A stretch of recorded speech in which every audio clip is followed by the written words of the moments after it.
मेरा नाम सुरेश है। मैं एक बड़े शहर में नौकरी करता हूँ।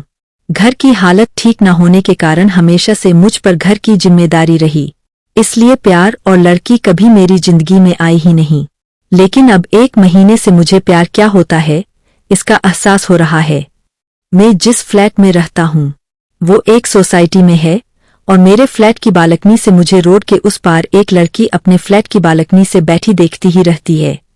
शुरुआत में मुझे लगा था कि यह मेरी गलतफहमी है, लेकिन जब यह बार बार होने लगा तो मुझे यकीन आया कि शायद मेरी तरह वो भी प्यार की तलाश में है। मैं अपने ऑफिस से शाम 6 बजे आता और आते ही सबसे पहले बालकनी में जाता। मेरे आने के ठीक 5 या 10 मिनट बाद ही वो आ जाती और अपनी बालकनी की चेयर पर बैठकर एकटक मेरी ओर ही देखा करती। हम दोनों कभी एक दूसरे की तरह देखते, कभी देख कर सते। हमारे फ्लैट की दूरी इतनी थी कि हमारी आवाज एक दूसरे तक नहीं पहुंच सकती थी। शुरुआत में मुझे लगा कि मैं पागल हूं, लेकिन फिर धीरे धीरे मुझे यह अच्छा लगने लगा। हम दोनों करीब 1 घंटे तक ऐसे ही एक दूसरे की तरह देखा करते। फिर वो अंदर चली जाती। मैंने ऑफिस से छुट्टी लेकर कोशिश करी कि शायद दिन में कहीं वो नीचे मुझे दिखाई दे तो मैं उसके सामने जाकर उससे बात करूं, लेकिन ऐसा नहीं हुआ। दिन में वो मुझे दिखाई ही नहीं दी। हमारे मिलने की जगह थी बस वो बालकनी और हमारा एक दूसरे को लगातार देखने रहना। मेरे रूम में मेरा एक पार्टनर भी रहता था। मैंने कोशिश की थी कि उसे ना बताऊं, लेकिन उसे धीरे धीरे पता चल ही गया। अब वो मुझे तरह तरह की राय देता रहता है। वो मुझे कहता है कि लड़की को एहसास तो करा कि तू उससे बात आगे बढ़ाना चाहता है। इस तरह दोनों कब तक बालकनी से एक दूसरे को देखा करोगे। उसने मुझे राय दी कि मैं एक दूरबीन से उसे देखूं तो उसका चेहरा भी साफ दिखाई देगा और उसे भी क्लियर हो जाएगा कि तू उसे पसंद करता है। उसने मुझे दूरबीन लाकर भी दे दी, लेकिन मेरी हिम्मत नहीं हुई। मुझे लगा कि कोई उसका घरवाला अगर देख लेगा तो हमारी लव स्टोरी शुरू होने के पहले ही खत्म हो जाएगी। सिलसिला यूं ही चलता रहा। मैं बालकनी में उसे देखकर ही खुश था, लेकिन अब मैं भी चाहता था कि बात कुछ आगे बढ़े। फिर मेरे दोस्त ने एक आइडिया दिया। वो एक सेल्स कंपनी में काम करता था जो वाटर प्यूरीफायर बनाती थी। उसने कहा कि हम दोनों उस बिल्डिंग में सेल्स के लिए जाएंगे। मेरा मन अभी भी विचलित था। मेरे मन में सवाल थे कि कहीं उससे से मिलकर मुझे जो अभी खुशी मिल रही है वो भी कत न हो जाए। लेकिन अब मिलना जरूरी हो गया था। उसे भी एहसास होना चाहिए कि मैं उसे देखना चाहता हूँ।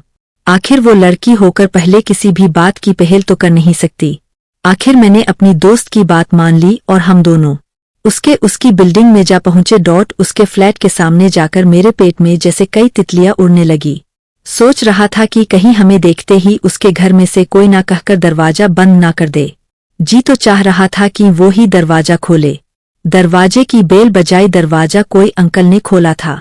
मेरे दोस्त ने अपनी रटी रटाई बात बोलना शुरू कर दिया। अंकल ने कहा नहीं, हमें नहीं चाहिए। फिर भी वो नहीं माना और कहा कि अंकल आपको एक बार दिखा देते हैं, पानी भी पिला देना। अंकल ने बोला हाँ ठीक है, अंदर आ जाओ। अंदर हाल में गए। सोचा था कि उनके घर जाते ही वो दिखाई देंगी, लेकिन ऐसा नहीं हुआ। बेडरूम के दरवाजे बंद थे।